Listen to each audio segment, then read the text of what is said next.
This is the African Report from Topakoli News. We're starting with a focus on justice.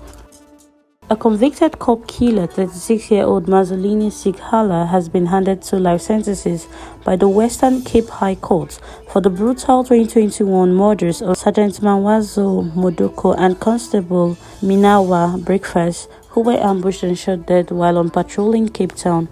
Mxoleleni was convicted on 9 charges including murder, robbery with aggravated circumstances and firearm offences. The Directorate of Priority Crime Investigation, known as Hawks, confirmed that the officers were killed in their vehicles and robbed of their service weapons.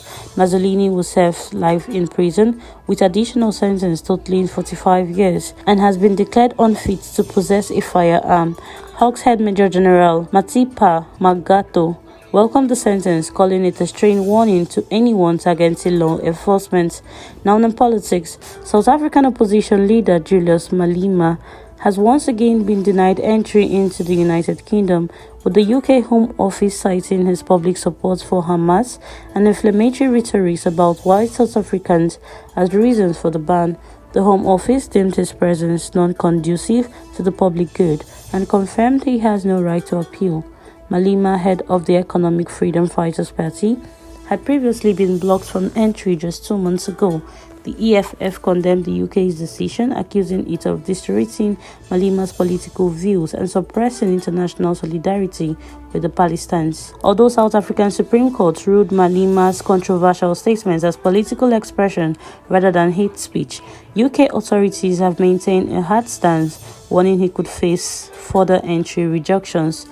Still in politics, in Johannesburg, the Democratic Alliance said it has received backing from unnamed political parties in its push to oust Mayor Dada, Morero, and Chief Whip Zungu.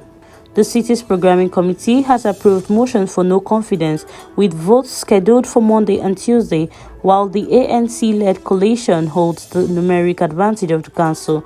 The DA agrees discontent is growing over poor service delivery. Meanwhile, a third no-confidence motion, this time targeting council speaker, has been filed by citing actions SA's repeated opposition to key budget votes. Political tensions are expected to peak in next week's extraordinary council sessions.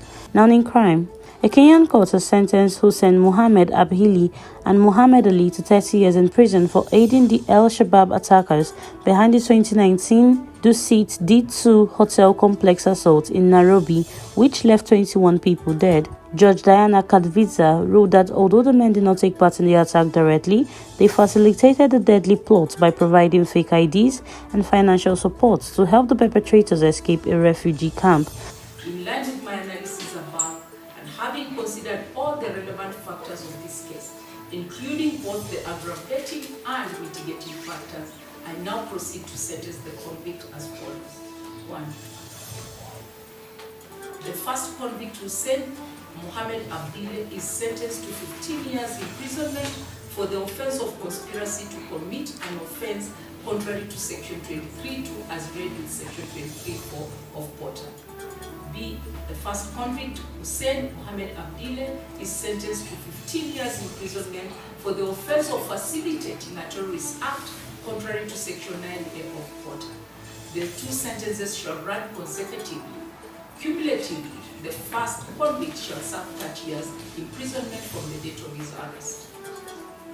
The second convict, Mohammed Abdi, is sentenced to 15 years imprisonment for the offense of conspiracy to commit an offense contrary to Section 23.2 as read in Section 23.4 of the Porter.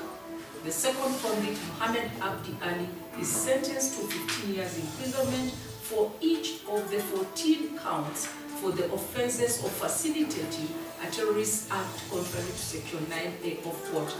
The sentences for the 14 counts shall run concurrently. The sentences in D and E above shall run consecutively. That is to say, the second convict shall serve 30 years imprisonment.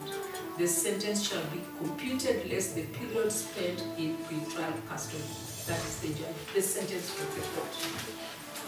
The pair were convicted of facilitating and conspiring to commit a terrorist act, with the court giving them 14 days to appeal. The al-Shabab military group claimed responsibility for the attack, citing U.S. policy on Jerusalem as motivation. Now, in international relations, in a significant diplomatic breakthrough, the Democratic Republic of Congo and Rwanda has initialed a peace agreement aimed at ending years of violence in eastern DRC.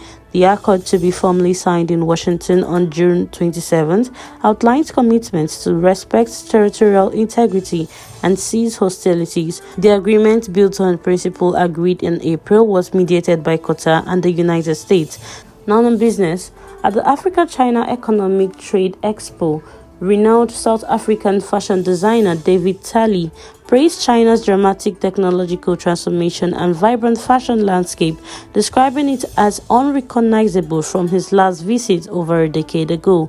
David, celebrated for blending African heritage with modern design, highlighted the promising impact of China's new zero-tariff policy for African creatives, calling it a potential game-changer for cross-border trade and cultural exchange. That is the African News Update for now. On to Percolate News. Do stay with us for more African news and developments. I am Blessing Bassi.